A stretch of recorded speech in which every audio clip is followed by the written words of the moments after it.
श्रीगुरुभ्यो नमः गणाधीक्षाय नमः गुरुब्रह्मा गुरुविष्णु गुरुदेवो महेश्वरः गुरुस्साक्षात् परब्रह्म तस्मै श्रीगुरवे नमः सभादेवताभ्यो नमः। ఇవాళ నుంచి అదృష్టం ద్వాదశి రామాయణం స్టార్ట్. నిన్నటి రోజున ఏకాదశి. ఎంతమంది గుడికి వెళ్ళారు? Very good, nice. ఎంత మంచి ఛాన్స్ మిస్ చేసుకున్నారు. వెళ్ళలోని అందరూ పాపం ఇంట్లో అన్న కనీసం చేశారా? ఇంట్లో అన్న పూజ చేశారా? Very good, very good. చాలు. దేవుడిని మొహం చూసారా? దేవుడి నామం చెప్పారా? నిన్నటి రోజున డిస్కౌంట్ ఏంటి తెలుసా మనకి? ఒక్కసారి అంటే కొన్ని లక్షల సార్లు అన్నట్టు. నిన్న ఒక్కసారి శ్రీరామ అంటే కొన్ని లక్షల సార్లు అన్నట్టు. సుశీల్ మాట్లాడదు, అర్థమైందా? అందుకని నిన్నటి రోజు. ఇవాళ ఏమో తక్కువ, ఇవాళ కూడా మంచి రోజే. అందుకని అందరం ఒకసారి జై శ్రీరామ్ అనుకుంటే సరిపోతుంది. జై శ్రీరామ్. అమ్మయ్య, కొన్ని లక్షల సార్లు అన్నాం. అరుణాచల శివ గోవింద శ్రీమాత్రే నమః స్వామియే కొన్ని లక్షల సార్లు అనేసాం దేవుడి దయ వల్ల. సరే, ఇవాటి రోజున మంచి రోజు. రామాయణం స్టార్ట్ చేసుకుందాం. వాల్మీకి రామాయణానికి సంక్షిప్త వచన రూపం. ఇప్పుడు మనం చెప్పుకునేది వాల్మీకి రామాయణం. రామాయణం ఫాలో అవ్వాలంటే ఒకరే, వాల్మీకి మహర్షే. మిగతా రామాయణాలు వినండి, బాగుంది. ఫాలో అవ్వాలంటే మాత్రం వాల్మీకిదే ఫాలో అవ్వాలి. ఇది అర్థమైంది అందరికీ? ఎందుకంటే రకరకాల కవులు భక్తిలో ఎన్నో కథలు జోడించారు. కానీ ఎవరైనా గుర్తుపెట్టుకొని చదివి ఫాలో అవ్వాలంటే అది వాల్మీకి మహర్షి యొక్క రామాయణం మాత్రమే. మన అదృష్టం ఏంటంటే వాల్మీకి రామాయణంలోదే మీకు 10th క్లాస్లో ఉపవాచకంగా ఉంది. మీ అదృష్టం, మా టైంలో లేదు. సరే, రామాయణాన్ని ఎందుకు చదవాలి? రామాయణం ఎందుకు చదవాలి? వాల్మీకి వృత్తాంతం ఆల్రెడీ చెప్పుకున్నాం కదా మనం. గుర్తుందా? తెలియని వాళ్ళు ఎవరైనా ఉన్నారా? వాల్మీకి మహర్షి యొక్క వృత్తాంతం తెలియని వాళ్ళు. సరే, వాల్మీకి అంతకుముందు బోయేవాడు, అడవిలో మనిషి, అడవి మనిషి బోయేవాడు. ఆయన ఏం చేశాడంట, తన భార్య పిల్లల కోసం జీవులను ఎన్నో చంపి తీసుకొచ్చి, పంది మాంసం అవి ఇవి వేటగాడు కదా, అవి చంపి తెచ్చి పెడుతూ ఉండేవాడు. ఒకసారి ఈ సనక సనందనాథులు వెళ్తూ వెళ్తూ ఆయన అడిగారంట, నాయన నువ్వు ఇంతమంది చేస్తున్నావు, ఇన్ని పాపాలు చేస్తున్నావు, దీనిలో మీ వాళ్ళు ఎవరైనా వచ్చి పట్టుకెళ్తారా? మీ పాపం ఎవరైనా షేర్ చేసుకుంటారని అడిగారు. ఈయన ఇంటికి పోయి అడిగారు, ఏమే భార్యని అడిగాడు, ఏమే నేను నీకోసం రోజు ఒక జంతువుని చంపి తీసుకొస్తున్నా కదా, మరి నా పాపలు నువ్వు తీసుకుంటావా, కొంచెం ఏమైనా షేర్ చేసుకుంటావు అంటే, నో నో నో నో కుదరదు అమ్మో అని అన్నారు. తల్లిదండ్రిని అడిగాడు, నో. అందరిని అడిగాడు, అందరు నో అన్నారు. ఈయనకి బుర్ర షాక్ అయ్యాడు ఒక్కసారి. ఎవరి కోసమైతే నేను చంపి తిండి ఇవన్నీ తీసుకొస్తున్నానో వారు నా పాపం తీసుకోవడానికి అంగీకరించట్లే. అంటే నేను తెచ్చిన సుఖాలు అనుభవించడానికి అందరూ ఉన్నారు, నా కష్టాలు నేనే అనుభవించాలని ఒకటి అయింది, అండర్స్టాండింగ్ వచ్చింది. అంటే దీనిలో ఇంకోలాగా అర్థం చేసుకోవద్దు. తండ్రి బాధ్యత ఫుడ్ అందించాలి. తండ్రి బాధ్యతే ఫుడ్ అందించడం. అది న్యాయంగా ధర్మంగా అందించే పని చేయాలి. జీవహింస మహాపాపం. ఫస్ట్ ధర్మంలో అదే ఉంది, జీవహింస మహాపాపం. మరి యజ్ఞాలకి యాగాలకి చేస్తున్నారు కదా అంటే, యజ్ఞయాగాదులకు పశుబలి ఒకప్పుడు యుగాల్లో ఉంది, కలియుగాల్లో లేదు. అప్పుడు యుగాల్లో ఉంది. కృతయుగంలో త్రేతాయుగంలో యజ్ఞం కోసం పశువుని బలి ఇచ్చేవాడు ఉంది. అదే బాహుబలి సినిమాలో కూడా చూపిస్తారు. అక్కడ కూడా ఏం చెప్పారు, లేదు నాట్ అలౌడ్ అంటాడు ఫస్ట్ పార్ట్లో. అదే కదా ప్రభాస్ మెసేజ్ ఇస్తాడు, ఏమని అంటాడు, రాణా ఏమో చంపేస్తాడు, ఏమైనా లేదు నా రక్తాన్ని ఇస్తాను అమ్మవారికి అని ఏదో సీన్ ఉంది చూసారు, గుర్తుంటుంది అది బాగా అందరికీ. అంటే కలియుగంలో జంతు బలి నిషిద్ధం. దేవుడే తను పుట్టించిన జీవిని తన కోసం చంపద్దన్నప్పుడు మనం ఎవరు చంపి తినడానికి? తప్పే కదా, క్లియర్గా మనకే అర్థమవుతుంది. కానీ టేస్ట్ కోసం నోటికి బాగుంటుందని రకరకాల జీవులు చంపి తింటున్నారు ఏదో రీజన్లో. అది వాళ్ళ ఇష్టం, మనకు అనవసరం. ధర్మం చెప్పడం వరకే బాధ్యత. ఫాలో అయితే మంచిది, ఫాలో అవ్వకపోతే మరీ మంచిది అనొద్దు. దెబ్బ పడ్డాక నేర్చుకుంటారు. ఇందాక చెప్పానే, ఆపరేషన్ థియేటర్లో ఎలా కోడిని కోసారు అలా రంపం కోతలు కోసి ఆపరేషన్లు చేసి కుట్లేస్తూ ఉంటారు. అలాంటి పరిస్థితులు ఎందుకు వస్తున్నాయి అనేది చూసుకోవాలి. పోయిన జన్మ కూడా సుకృతం ఉంటుంది. సరే, అలా ఎవరు తీసుకొని ఉన్నారు ఆయన కష్టాన్ని? పాపం ఎంబడే పాజ్ అయింది. ఇప్పుడు ఈ ఋషులు చెప్పారు, నీకు అర్థమైందా? ఎంతసేపు భార్య పిల్లలు అలా ఇలా అంటున్నావు, సరే నీ ధర్మం అది, భార్యను పోషించు, పిల్లల్ని పోషించు, తల్లిదండ్రులు పోషించు. కానీ నువ్వు వాళ్ళనే పట్టుకొని కూర్చుంటే మళ్ళీ జన్మ వస్తుంది. అలా కాదు, నీ జన్మని సార్థకం చేసుకో అని చెప్పారు. అప్పుడు స్వామి నాకు ఇవన్నీ తెలియదు, మీరే నన్ను కాపాడండి అని అడిగాడు. వాల్మీకి కాకముందు పోయేవాడు కదా, అడిగాడు, నాకేం రాదని, చదువు కూడా రాదు, నన్ను ఏం చేయమంటారంటే నేను ఒక శబ్దం చెప్తా, ఆ శబ్దం చేస్తూ కూర్చో ఇక్కడే మేము వచ్చే వరకు అని చెప్పారు. మేము మళ్ళీ వచ్చే వరకు ఇక్కడే కూర్చోన్నారు. ఏంటండి స్వామి అది చెప్పండి అంటే, నేను ఇంకో పదం చెప్తాను అది అనుకుంటూ కూర్చున్నారు. ఏంటదంటే రామ అని చెప్పారు. రామ అని చెప్పారు. ఎవరు? సనక, సనందన, సనత్కుమార, సనాతన. అక్కడి నుంచి వచ్చిన ధర్మం అన్నది సనాతన ధర్మం. ఆ నలుగురు ఋషులు చెప్పారు ఈయనకి. హింట్ ఇవ్వగానే ఈయన ఏం చేశాడు, సరే అని రామ అనవయ్య అంటే మరా అన్నాడు ఆయన. పాపం ఆయన రామ అన్నం కూడా రాలే. మీరు అనండి రామ, ఎంత ఈజీగా అనేసాం. పాపం ఎంత దారుణమైన స్టేజ్లో ఉన్నాడు చూడండి. నాన్ వెజ్ తిని అవి ఇవి తినేసి నాలిక ఫ్లెష్, నాలికకి ఎప్పుడైతే బ్లడ్ తగులుతుందో నాలిక మందం అయిపోతుంది. అందుకే తెలుగు పద్యాలు చాలామంది చదవలేరు. చాలా కష్టం పద్యాలు చదవడం. నోరు తిరగలేదండి, నాలిక తిరగట్లేదండి, నాలిక మెలకపడట్లేదండి, అదే బాపనోడుకో బ్రాహ్మడికి ఇవ్వండి చదివి పడేస్తారు దందన. మనం కనకదార స్తోత్రం ఎంత బాగా చేసాం. రాకపోతే అది వేరు, వచ్చినా కూడా మెలక తింటుంది. Non veg. సరస్వతి దేవి ఇక్కడ కూర్చుంటుంది, నాన్ వెజ్ తగలంగానే వెళ్ళిపోతుంది, ఉండదుగా. ఇక బుద్ధిలో ఉంటే ఉండాలిగా, అమ్మవారి దయ అది. నాలిక మీద ఉంటుంది. సరస్వతి స్థానం ఎక్కడ? నాలిక. అప్పుడే గురువులు మాట్లాడగలరు. గురువు మాట్లాడడం అంటే అర్థం ఏంటి? సరస్వతి దేవి ఇక్కడ నాట్యం చేస్తుంది అంటారు, అదే వాక్కుగా బయటికి వస్తుంది. అమ్మవారు నాట్యం చేస్తున్నారని అర్థం, అదే వాక్కు ఆసక్తి. సరే, మొత్తానికి అలా కుదరదన్నారు. రామ అనమంటే మరా మరా అన్నారు. వీళ్ళు చూసారు, సరే అదే అనుకో అన్నారు. రామ అంటే పుణ్యం, కానీ మర అంటే పిండి మర కదా, పిండి పట్టే మర ఉంటుంది మిల్లు. మర అంటే అది ఏది, గోధుమలు తీసుకెళ్తే గోధుమ పిండి అవుతుంది, మినపప్పు తీసుకుంటే పిండి అవుతుంది, అది కదా మర అంటే. అంటే క్వైట్ ఆపోజిట్ చెప్పాడు. రామ అనేదేమో దైవ శబ్దం, మర అనేదేంటి ఏదో అయ్యింది. సరే అదే అనుకో అన్నాడు. అనగానే ఈయన కూర్చొని మర మర మర మర మర మర ఏమైంది ఇప్పుడు? రామ అయిపోయింది.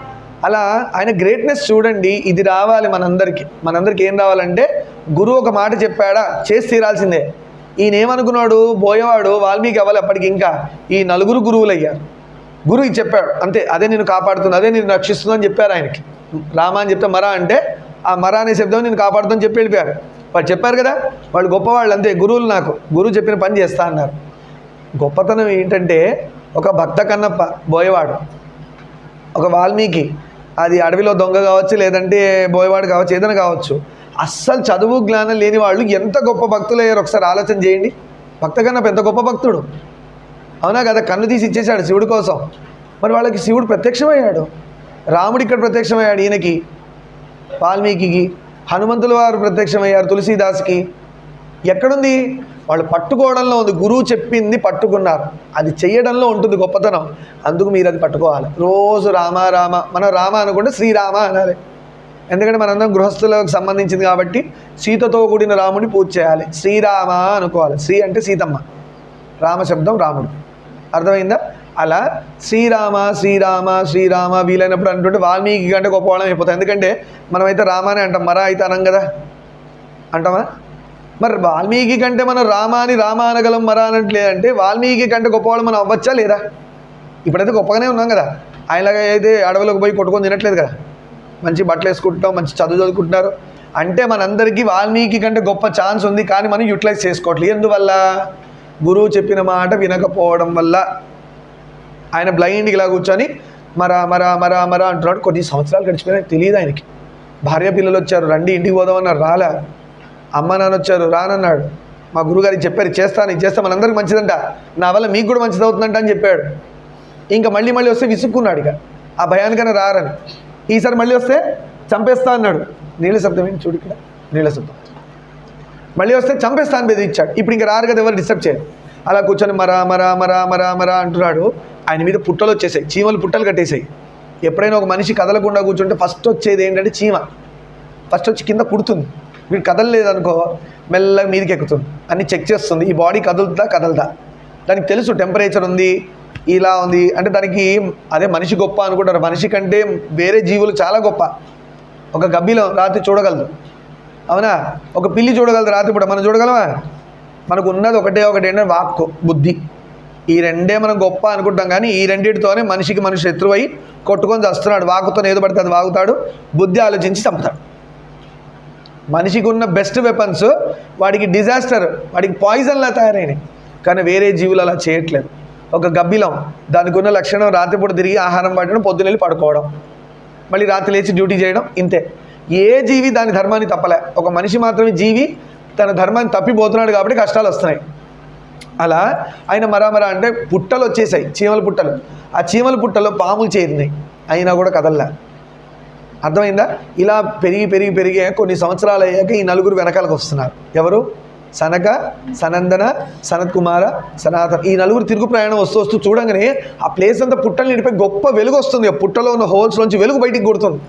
ఇలా అంటే ఎవరైతే బోయవాడు కూర్చున్నాడో ఆయనకి లోంచి శక్తి బయటకు వస్తుంది. ఇలా మనం ఒక్కొక్కసారి దేవుడు వెనకాల లైట్ పెడతారు చూసారా, ఇలా ఫోకస్ లైట్ అంటారు.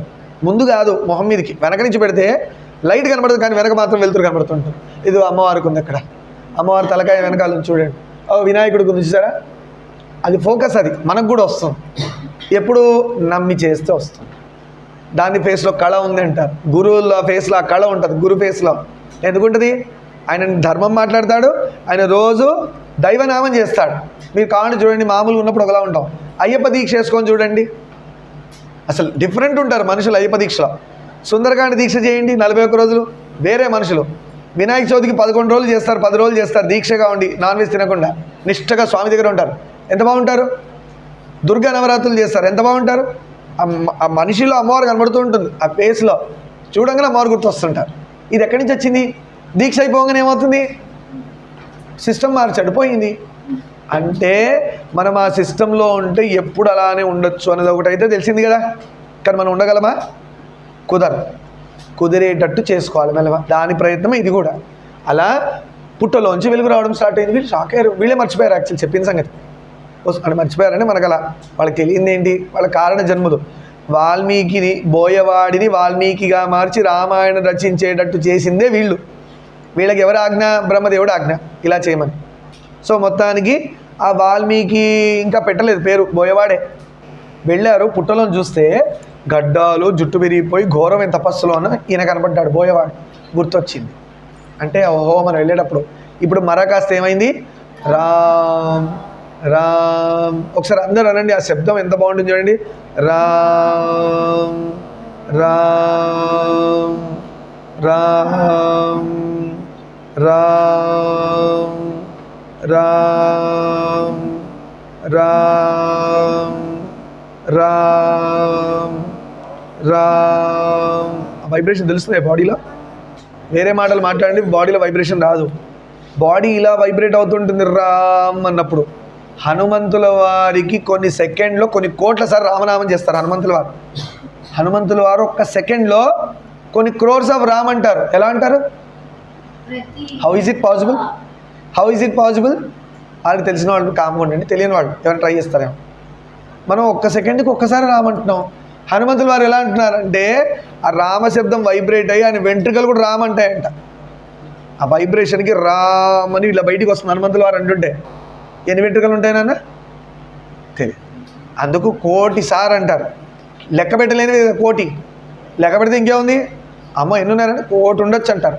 అంతకే లెక్క పెడతాడు 1,000,000 వరకు, వీడి జీవితం అయిపోతుంది లోపల. అందుకని ఎక్కువ ఉంటే ఏమంటారు? సహస్రం కానీ 1,000,000 అంటారు లెక్క పెట్టలేని వాటిని. అలా హనుమంతుల వారు ఒక్క సెకండ్లో కొన్ని రామనామం కోట్లు చేస్తారు. ఆయనకే కాదు మనం కూడా చేయొచ్చు. ఇప్పుడు ఇందాకంటే వైబ్రేషన్ వచ్చిందా లేదా? నిజంగా ఇదే 108 సార్లు చేస్తే ఏంటి పరిస్థితి? కాబట్టి మనం శ్రీరామ్ అనాలి. అంటే రామ్ అనొద్దు, శ్రీరామ్ అనాలి. శ్రీరామ్ శ్రీరామ్ శ్రీరామ్ శ్రీరామ్ శ్రీరామ్ శ్రీరామ్ శ్రీరామ్ శ్రీరామ్. ఇవాళ అదృష్టం చూడండి, ద్వాదశి పెట్టుకొని శ్రీరామ్ ఇన్నిసార్లు చేసాం, 1,00,000 సార్లు అయిపోయింది. అనుకోకుండా అలా కుదిరింది. ఎప్పుడైనా ఇన్ని రోజులు పురాణం చెప్తున్నాం, ఏమైనా నామం ఇలా చేసామా? చేయలే. అర్థమైందా? అలా చేసి పుట్టలోంచి వెలుగు రాగానే వీళ్ళు చెయ్యి బట్టి లాగారు, ఆయన్ని లేపారు, యోగ నిద్రలోంచి లేపారు. అంటే తపస్సులోకి వెళ్ళిపోయాడు, గొప్ప తపస్సులో. నాయనా లేపి పుట్టలోంచి లాగారు కాబట్టి ఆయన పేరు వాల్మీకి అయింది.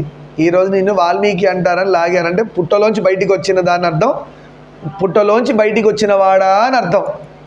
ఎవరు వచ్చారు పుట్టలోంచి బయటికి? బోయవాడు వచ్చాడు. అందుకే ఆయన పేరు వాల్మీకి అయింది. వాల్మీకం అంటే పుట్టలోంచి బయటికి వచ్చాడు అని అర్థం. అందుకే వాల్మీకి అయ్యాడు. ఆ విధంగా గొప్ప, అప్పుడు ఆయనకి చెప్పారు, నీ వల్ల గొప్ప కార్యం జరిగేది ఉంది నాయన. ఇన్ని కోట్ల రామనామం చేస్తే కానీ రామాయణం రాయడానికి ఆయనకి ఎలిజిబిలిటీ వచ్చింది. అందుకు వాల్మీకి రాశాడు రామాయణం. అంత ఈజీగా ఇలా బ్రహ్మదేవుడు నారదుడు చెప్పాడు నా ఆపోసం పట్టేసేసి ఇలా అంటే రాలే ఆయనకి. ఆ రాముడే ఆయన అయిపోయాడు, రామ్ అని. రాముడి గురించి ఎవరికి బాగా తెలుస్తుంది? రాముడికే తెలుస్తుంది. మీ గురించి ఎవరికి బాగా తెలుస్తుంది? మీకే. నాకు తెలుస్తుందా? మీ అమ్మ నాన్న కూడా తెలియదు, ఎందుకంటే మీ మనసులో ఏముందో అమ్మ నాన్న తెలుసా? గురువుకి తెలుస్తుంది, అది వేరు. కానీ మన గురించి ఎవరికి తెలుస్తుంది? మనకే బాగా తెలుస్తుంది. అంటే వాల్మీకి రామాయణం తెలుసు అంటే వాల్మీకే రామాయణం అయిపోయాడు ఆల్రెడీ. రామాయణం అవడం అంటే రామాయణంలోని పాత్రలన్నీ వాల్మీకియే. ఆయనకి ఏమైనా నారదుల వారి తర్వాత స్టోరీ వస్తుంది, ఆపోసన పడితే అన్నీ గుర్తొస్తాయి రాసేయండి అన్నారు, ముందు ముందు తెలుస్తుంది. అది వాల్మీకి స్టోరీ. ఇప్పుడు ఇవాళ రామశబ్దం అర్థమైందా? సరే, చిన్న పారాగ్రాఫ్ స్టార్ట్ చేసేసి మళ్ళీ పూర్తి చేద్దాం. రామాయణం ఎందుకు చదవాలి? వస్తున్నా. రామాయణం ఎందుకు చదవాలి? వేరే ఎన్నెన్నో ఉన్నాయి కదా, ఎందుకు చదవాలి? ఆది కావ్యం. ఆది అంటే మొదటి కావ్యం ఇదే. మొదటిదే ఎంత పవర్ఫుల్గా పడ్డది చూసారా? మన అదృష్టం ఇలాంటి ధర్మంలో ఉన్నందుకు మనకి రామాయణం దొరకడం అదృష్టం. ఆది కావ్యం, మొదటి కావ్యం. అంతకుముందు ఇంకెవరు ఏం రాయలేదు, ఏమీ లేవు కూడా ఫాలో అవ్వడానికి. వేదాలు అవి తప్పితే, పురాణాలు తప్పితే. సరేనా? అలానే ఆది కవి ఎవరు? వాల్మీకి. ఆది కావ్యం రాసినవాడు ఆది కవి కదా, అందుకని మొదటి కవి కూడా వాల్మీకి. రామాయణం ఎందుకు చదవాలి? మానవ జీవితాన్ని సంస్కరించగల మహాకావ్యం రామాయణం. మానవ జీవితాన్ని సంస్కరించడం అంటే బాగు చేయడం. అదేంటి, మేము బాగానే ఉన్నాం కదా, 2 జళ్ళు వేసుకుంటున్నాం, దూకుంటున్నాం, టైంకి తింటున్నాం, డ్రెస్సులు వేసుకుంటున్నాం, బయటికి పోతున్నాం. ఇది కాదు జీవితం బాగుండడం అంటే. ముసలోళ్ళు అయ్యాక బెడ్ మీద ఎక్కాక తెలుస్తుంది జీవితం ఏంటనేది, కష్టం ఏంటనేది. లేదంటే యాక్సిడెంట్ అయ్యి కాలు పోయిన వాళ్ళు ఉంటారు, ఇబ్బంది పడి కళ్ళు పోయిన వాళ్ళు ఉంటారు, కొన్ని అవయవాలు పోయిన వాళ్ళు ఉంటారు, మాట లేని వాళ్ళు ఉన్నారు, చెవిటి వాళ్ళు ఉన్నారు. చూస్తున్నారు అందరూ. జీవితం ఏంటో వాళ్ళని అడగాలి, తెలుస్తుంది. కష్టాలు పడ్డ వాళ్ళు ఉన్నారు, అది జీవితం. వాళ్ళకి తెలుసు వాల్యూ ఏంటనే. అన్ని బాగున్న వాళ్ళకి ఏం తెలుస్తాయి? ఆ మాయలో పడిపోతూ ఉంటాడు. అందుకనే రామాయణం ఎందుకు చదవాలంటే మన జీవితాన్ని బాగు చేసుకోవడానికి చదవాలి. ఏం బాగు చేసుకోవాలి అంటే, నాన్నతో ఎలా ఉండాలి, అమ్మతో ఎలా ప్రవర్తించాలి, ఫ్రెండ్స్తో ఎలా ఉండాలి, నమ్మక ద్రోహం చేయకూడదు, నమ్మితే ఫ్రెండ్తో నిలబడాలి, పిచ్చి పనులకు కాదు, ఏదో పనులకు కాదు, మంచి పనులకి, ధర్మం కోసం. అర్థమైందా? సేవ ఎలా చేయాలి, గురువుకి రామలక్ష్మణులు చెప్పారు. దాసుడిగా ఎలా ఉండాలి, హనుమంతుల వారు చెప్పారు. ఇలా ఒక్కొక్క పాత్ర రామాయణంలో మన జీవితంలో ఉన్నవన్నీ పాత్రలు దానిలో ఉన్నాయి. ఒక తమ్ముడు ఎలా ఉండాలి, ఒక సేవకుడు ఎలా ఉండాలి, ఒక పని మనిషి ఎలా ఉండాలి, ఒక రాజు ఎలా ఉండాలి, ఒక రాణి ఎలా ఉండాలి, అన్న ఎలా ఉండాలి, తమ్ముడు ఎలా ఉండాలి, ఇలా ఎన్ని పాత్రలు మన జీవితంలో అన్ని రామాయణంలో ఉన్నాయి. ఇంకా వేరే దేనిలో లేవు, వేరే దేనిలో లేవు. అర్థమైందా? అందుకు రామాయణం చదవాలి. రామాయణం ఇంట్లో ఉండి తీరాలి. వాల్మీకి రామాయణం ఇంట్లో లేని ఇంట్లో దరిద్రం కూర్చుంటుంది ఖచ్చితంగా. దరిద్రం వచ్చి కూర్చుంటుంది అంటే వాళ్ళ ఇంట్లో ఎప్పుడు కష్టాలు ఏదో ఒకటి ఉంటాయి. అందుకని ఫస్ట్ మనం ఏం చేయాలి, ఒక రామాయణం కొని ఇంట్లో పెట్టుకోవాలి. చదువుతారు లేదు తర్వాత సంగతి. ఫస్ట్ అయితే కొని అందులో మన నడిచే హైట్ కాకుండా కొంచెం హైట్లో పెట్టుకోవాలి. రామాయణం ఎప్పుడు మన షోల్డర్ కంటే హైట్ లెవెల్లో ఉండాలి. సో ఇంట్లో ఎక్కడైనా పైన స్థలంలో రామాయణం పెట్టండి. రోజు అటు ఇటు తిరిగినప్పుడు దాన్ని చూస్తూ ఉంటారు, తీసి దానిలోనే కార్టూన్స్ చూస్తారు, బొమ్మలు. ఒకటేదో స్లోగన్ చదువుతారు, దాని కింద భావం అక్కడికి ఇచ్చాను, దాని కింద భావం ఏదో చదువుతారు. అట్లీస్ట్ రోజు కొంచెం కొంచెం అన్నా చదివే అలవాటు అవుతుందా లేదా? సో రామాయణం లేని ఇల్లు ఉండకూడదు. ఖచ్చితంగా రామాయణం కొనాలి, ఇంట్లో రామాయణం ఉండి తీరాలి. అంతేగాని ఏదో అయోధ్య గుడి కట్టేసాము, రామని రోడ్ల మీద తిరిగాము, అది కాదు లెక్క. ఫస్ట్ ధర్మం ఇంట్లో ఉండాలి. ఎవరన్నా అడిగాడనుకో నీ ఇంట్లో రామాయణం ఉందా అని, ఏ మొహం వేసుకొని చెప్తాం మనం? పెద్ద చెప్పడానికి ఏమో రామ భక్తుడిని అవి ఇవి అని చెప్తున్నారు, నీ ఇంట్లో రామాయణం కూడా లేదా అంటారు. వేరే ధర్మాల వాళ్ళు చూడండి, వాళ్ళ ఇంట్లో ఏ బుక్ గురించి మాట్లాడతారో ఆ బుక్ వాళ్ళ ఇంట్లో ఉంటుంది, పేర్లు మనకు అనవసరం. మనం ఈ సనాతన ధర్మం చదివి మన ఇంట్లో రామాయణం ఉండదు. వేరే ధర్మం వాళ్ళంటే మీకు అర్థమైపోయింది. వాళ్ళ ఇంట్లో వాళ్ళు చదవాల్సిన పుస్తకాలు ఖచ్చితంగా ఉంటాయి. ఇంటికి వెళ్ళి చూడండి, మా ఇంట్లో ఇది ఉందండి, నేను రోజు చదువుతాను, ఫ్రైడే ప్రతి సండే ఇది చదువుతాను చెప్తారు వాళ్ళు. మనం ఎంత పడిపోయాం చూడండి. రామాయణం ఇంట్లో ఉండి తీరాలి. పేరెంట్స్ని అడగండి, కొనిమనండి. లేదంటే మనం తెప్పిద్దాం, అందరు కలిపైతే ఇంకా తక్కువలో వస్తుంది. హాయిగా అందరు కొని ఒకటి ఇంట్లో పెట్టుకోండి. రోజు రాముల వారి మూర్తిని చూస్తుండండి, సీతమ్మని చూడండి, హనుమంతుల వారిని చూడండి. శక్తి ఎక్కడి నుంచి వస్తుంది మనకి, ఎక్కడి నుంచో రాదు. ఖచ్చితంగా చదువులో ఫస్ట్ రాముడు ఫస్టేగా, బలంలో హనుమంతుడు ఫస్టే కాదా, రాముడు కూడా ఫస్టే, అవునా కాదా? 14,000 మందిని చంపేశాడు ఒక గడియ కాలం లోపల, 24 నిమిషాల లోపలే అయిపోయింది. 14,000 మెంబర్స్ని చంపేశాడు ఒక్కడే. దాన్ని అంటారు శక్తి. ముందు తెలుస్తుంది మనకేంటనేది. అలా రామాయణం అందుకు చదవాలి, మన జీవితాన్ని బాగుపరుస్తుంది అని చెప్పుకుంటే వాళ్ళ శుభం పలుకుతుంది. ఎందుకంటే వాల్మీకి మహర్షి గురించి మాట్లాడడం కాబట్టి రేపు రామకథలో ఎంటర్ అవుదాం. సర్వం శ్రీ ఉమామహేశ్వర పాదారవిందార్పణమస్తు. లోకాన్ సమస్తాన్ సుఖినో భవంతు. శాంతి శాంతి శాంతి.